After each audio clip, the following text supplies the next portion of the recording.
Welcome back to more tips and tricks on how to become a drag queen. If you've been following along, welcome back. If you haven't, go watch my other videos and catch up. Becoming successful in drag queen performing requires a lot of talent. I think we've established this, yeah? There's a lot of dedication and hard work. You know what I'm saying? Here's a few tips to help you along your journey. Number one, develop your drag queen character.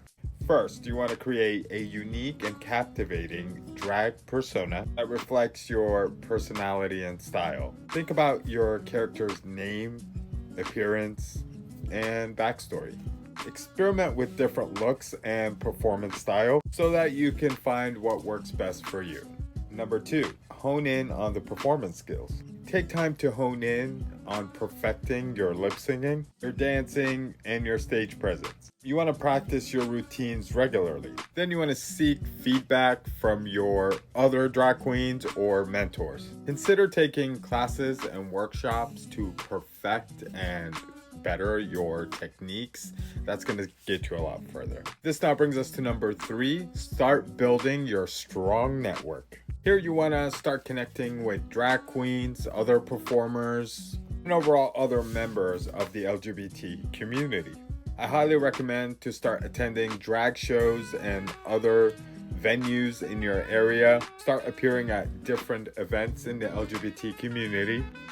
I strongly suggest also going to drag competitions so you can see the best of the best, or the ones that bring their all, so that you can start taking little bits of pieces here and there. This is going to help you meet people in your industry so that you can start building that network we just talked about. Networking is going to allow you to meet people within that industry, but also to start getting different connections and perhaps even a gig. You might be asked to collaborate on a project or an event, and then from there you're going to perhaps start getting mentors in that industry that are going to want to help you along the way. Number four, promote yourself. Start doing that by utilizing social media. Start to promote yourself on social media so that you can open eyes beyond just your local area. By putting yourself on these platforms, you never know whose eyes you're going to catch, and those people might reach out to you. Here you can list your performances, your shows that you're going to be attending or you're going to be a part of, and also you're showing off your skills in your makeup and your outfits and the different things that you're becoming even more better at as you go along, and people notice those things. In alignment with that, I highly recommend having a portfolio, like a digital portfolio. Could be a website, it could be like a link in bio with your pictures and videos on YouTube, or any way that shows either different shows that you've done or different creative projects that you've worked on, your makeup skills. Those things are gonna be very accessible to people that aren't able to come to your shows, and they're able to start putting pieces together, and they might just return back for more. This one's a good one.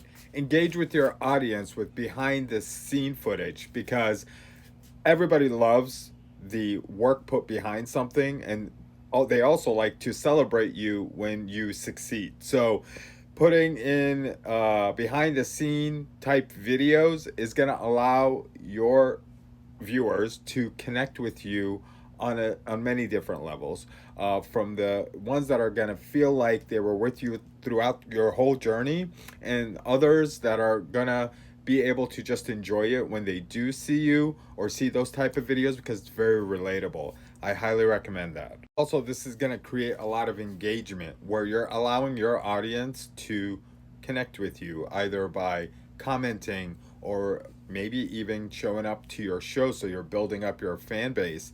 These things are great when you're first starting out. Actually, you should keep doing that, not just when you're starting out. In the same breath, this is going to allow you to promote yourself online. Make sure you're sharing where you're going to be next, where you're performing next, to be more specific. This is going to allow people to know who you are, even if they weren't able to catch you in the first performances. They're able to see these videos in the times to come, and they're able to find you. So The more you're putting yourself out there, the more accessibility you're giving people to find you. Start seeking out places where you can perform by reaching out to your community first. Go to these local bars and try to uncover maybe an opportunity to where you can start showcasing your talent on stage.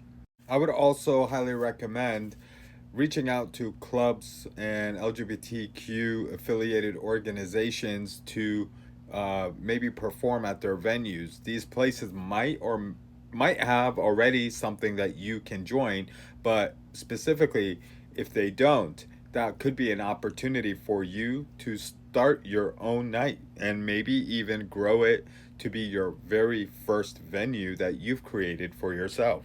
This is going to help you secure those gigs as you go along and start establishing yourself as a professional performer.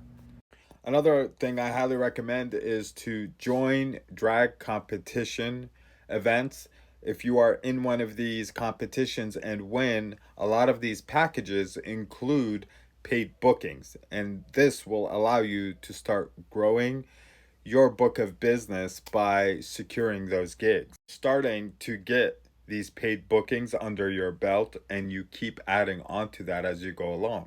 Not to mention the prizes that could come along with it, like perhaps money, which obviously will help you in purchasing additional items for your drag, and also gifts, things that are relative to drag performing. A lot of times in these drag competitions, that's what they do, and you'll end up adding these, accessories, fashion items, whatever it is, makeup, to your repertoire of items, and you're building up your things in drag.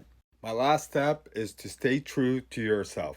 Success takes time and perseverance. Keep pushing yourself to learning and evolving as a performer. So stay open to feedback and opportunities to grow, and this is going to help you persevere in your journey of becoming a professional drag queen performer. I hope this helps. Let me know if you have any questions. If you have any comments, please drop them down in the comment section, and I'll see you guys on the next one.